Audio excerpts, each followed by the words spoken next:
The discovery of America by Christopher Columbus in 1492 is perhaps one of history's most widely promulgated and disingenuous fallacies. Not only is it now generally acknowledged that Norse Vikings discovered the continent nearly 1,000 years before Columbus, but there also exists strong evidence indicating that certain ancient civilizations, such as the Egyptians and Phoenicians, had also visited America in the distant pre-Columbian past. Besides all of this, the bones of red-haired giants unearthed in both South and North America point to the obvious truth that the Native Americans were not the first to inhabit the New World. Whereas the controversies concerning the discovery of America are well known, what is not well known is the controversy concerning the naming of America. In public school, we are erroneously taught that the Americas were named after Italian explorer and cartographer Amerigo Vespucci. The term America, we are told, is derived from the Latin version of Vespucci's first name, Americus. This fallacy was bolstered by one primary source, Waldseemüller's 1507 world map entitled Universalis Cosmographia, drafted by German cartographers Martin Waldseemüller and Matthias Ringmann. The map was the first to assign a name to the New World, America, which historians have proffered as proof that the continent was christened after Vespucci, since he held more firmly to the growing consensus that this was indeed a new world, and not the Indies, as Columbus believed. However, unbeknownst to most, Vespucci was not named Amerigo until after the naming of the New World on Waldseemüller's map, as writer Jan R. Carew records.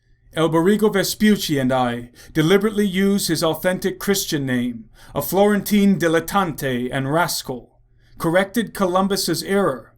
Vespucci declared that what Columbus had indeed stumbled on was a new world. Alberigo was undoubtedly a Florentine dilettante, and an extraordinarily clever one. Why would he otherwise have changed his Christian name after his voyage to the Americas? In other words, writes author Steve Quayle in his book True Legends, the New World wasn't named after the mapmaker, but rather the mapmaker Vespucci named himself after the New World, and his friends and historians then claimed that the Americas were named after him.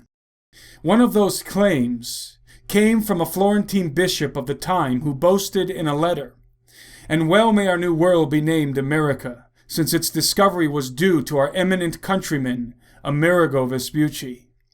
This singular line from the bishop's letter has been touted by historians as proof that America was named after Vespucci. But aside from changing his name to match Waldseemüller's map, there are many other compelling arguments against America being named after Amerigo Vespucci. For starters, even if they had intended to name the New World after him, it is highly unlikely that Waldseemüller and Ringmann would have used Vespucci's first name instead of his last, as historian Alexander Del Mar notes. Had there been any intention to name the continent after Vespucci, his surname would have been used, so that the result would have been something like Vespugia instead of Ameriga.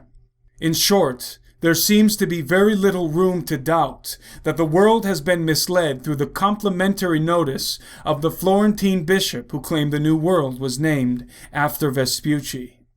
What many American historians fail to mention or realize is that Native Americans have always had their own name for the New World. Historian Alec Locker elucidates. Children in America are taught that America came from Amerigo Vespucci, the Florentine mariner. Actually, the best evidence dating back to the earliest Spanish documents following Christopher Columbus shows that part of South America, from Venezuela to Peru, was called América by the Indians of that region. At least that is what the Spaniards understood. Various spellings of América occur in Spanish documents, beginning with the visit to that land by Alonso de Ojeda, with whom Vespucci sailed in 1499. Ojeda reported that he received friendly treatment at the hands of the Indians of Maracapana. Maracapana was also written as Amaracapana, the place where Columbus landed during his voyage past Trinidad and the Orinoco River a few years before Ojeda. Apparently, the Indians called the general area Amaraca, and Pana meant country or region. Later visitors to the western regions of South America found that the Incas called their region Amaruca. It seems plausible that Walt C. Muller labeled that area of the New World America, not in hone of Amerigo Vespucci, but following the Spanish name derived from what the Indians call that part of the world. America, the continental name, also derives from an Indian word. Long before Europeans began making maps of the New World, the Native Americans called their land Amaracapana, or Amaraca for short. The spelling used today, writes Steve Quayle in True Legends, appears to have resulted when English explorer Sir Walter Raleigh wrote in his journals describing the New World as the beautiful valley of Amaracapana in 1595. A year later, Raleigh changed the spelling a bit more when describing Peru as all that tract and valley of America situated between the rivers Orinoco and Amazon.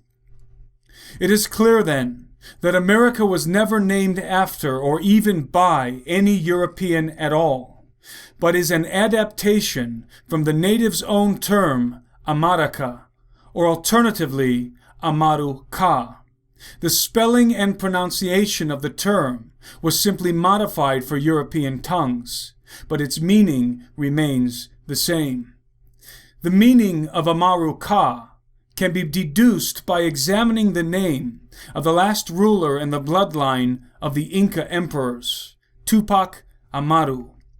Tupac Amaru led the final insurrection against the Spaniards in Peru from the last stronghold of the Incas in Vilcabamba, but was summarily defeated and beheaded.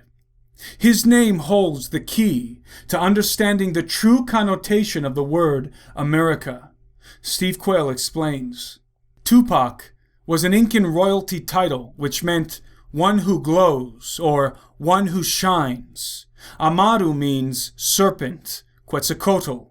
Additionally, Amaru in the Incan language also has connotations of being a serpent connected to the subterranean or underworld.